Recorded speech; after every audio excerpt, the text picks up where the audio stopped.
Trump வந்து 500% வரி விதிச்சிருக்காரு இல்லையா? அந்த புதிய திட்டம் வந்து எல்லாருக்குமே ஒரு பரபரப்பை ஏற்படுத்தியிருக்கு அப்படின்னே சொல்லலாம். ஸோ ஆக்சுவலி ட்ரம்ப்புனுடைய எதிர்பார்ப்பு என்னவாக இருக்குது சார்?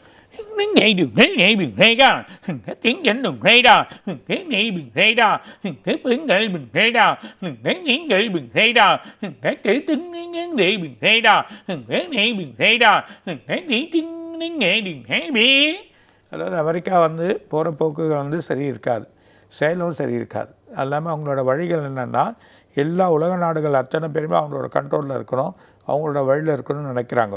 அது இல்லாமல் பர்ச்சேசிங் பண்ணக்கூடிய சில பொருட்கள், பர்டிகுலராக எண்ணெய் வந்து நம்ம ரஷ்யாவிலேருந்து வாங்குகிறோம். அது இல்லாமல் ஆயில் வந்து சோர்ஸ் பண்ணுறோம். ரெண்டாவது வந்து அதனால் இந்த கேஸ் வந்து நமக்கு நிறைய சோர்ஸ் ஆகிருக்கு. இந்த கேஸ் வந்து அதிகமான சோர்ஸ் இருக்கிறதுனால இந்தியா வந்து பெருவிதமான வளர்ச்சி வந்துன்னு இருக்குது, மிகப்பெரிய அளவில் வளர்ச்சி வந்தாச்சு. ஸோ நம்ம எக்கனாமிக்கில் வந்து 3வது 4வது இடத்துல இருக்கோம். திரும்பி நம்ம 1வது இடத்துக்கு போகிறோன்ற ஒரு நல்ல அங்கே வந்து இருக்கிறதுனால இந்த எச்சரிக்கையான வழியாக இவங்க பண்ணுறாங்க. இவங்க பண்ணுறது ஒரு தப்பான விஷயம்னா ரொம்ப ஃபீல் பண்ணக்கூடிய நிலைமை வரும். என்ன நம்ம ரஷ்யாவிலேருந்து வாங்கிறதுனால இந்த பிரச்சனையை இவங்க எடுத்துகிட்டு வந்திருக்காங்க. ஆனால் இந்த பிரச்சனை சரியான ஒரு பிரச்சனையாக இருக்காது. ஆனால் இது மூலிமா பல நாடு கஷ்டம் வரும். இப்போ யூரோப் கண்ட்ரிக்கு ஒரு பிரச்சனை வரும், இன்னொன்று ஒரு முஸ்லீம்ஸ் கண்ட்ரிக்கு ஒரு பிரச்சனை வரப்போகுது. இந்த பிரச்சனைகள் ஏற்படுறதுனால மிகப்பெரிய குழப்பங்கள் ஏற்படும். ஸோ ரொம்ப இவங்க வந்து நம்மளும் வந்து ஜாக்கிரதையாக இருக்கணும். இதனால் என்னென்னா பிரச்சனைகள் வரப்போகுதுன்னா எண்ணெய் விலைகள் ஏறப்போகுது. எண்ணெய் விலைகள் ஏறது இல்லாமல் அத்தியாவசிய பொருட்கள் ஏறும், உணவு வழியான பொருட்கள் ஏறும்.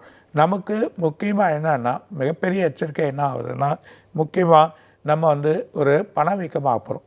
இந்த பணம் வந்து வீக்கமாகி பண பிரச்சனைகள் ஏற்பட்டு பங்கு சந்தைகள் எல்லாத்துலேயும் வந்து குழப்பங்கள் ஏற்பட போகுது. பர்டிகுலராக பிப்ரவரி, மார்ச், ஏப்ரல், மே, பர்டிகுலராக பிப்ரவரி, மார்ச் அண்ட் ஏப்ரல் இந்த 3 மாதம் மிகப்பெரிய எக்கனாமிக் வந்து ரொம்ப ப்ராப்ளமாகவும் பண வீக்கங்கள் ஏற்பட்டு பங்கு சந்தைகளில் குழப்பமாகி ஒரு பெரிய பிரச்சனையை எடுத்துகிட்டு வரதுக்கு பார்க்குறாங்க. ஆனாலும் நம்ம நல்ல சோர்ஸில் இருக்கோம், நல்ல டெவலப் ஆகிட்டுருக்கோம். இந்த நல்ல டெவலப் ஆகிறதுனால இதை தாக்க முடியுமே தவிர இவங்க பண்ணக்கூடிய பிரச்சனைகள் அதிகமாகும். ட்ரம்ப் இந்த ஒரு பிரச்சனையாக்கி பிப்ரவரி இல்லைன்னா மார்ச், ஏப்ரலுக்குள்ளே ஒரு குழப்பத்தை ஏற்படுது இந்தியாவில். அதுக்கப்புறமா இந்த நிலையிலேருந்து குறைக்கிறதுக்கு பார்ப்பார்.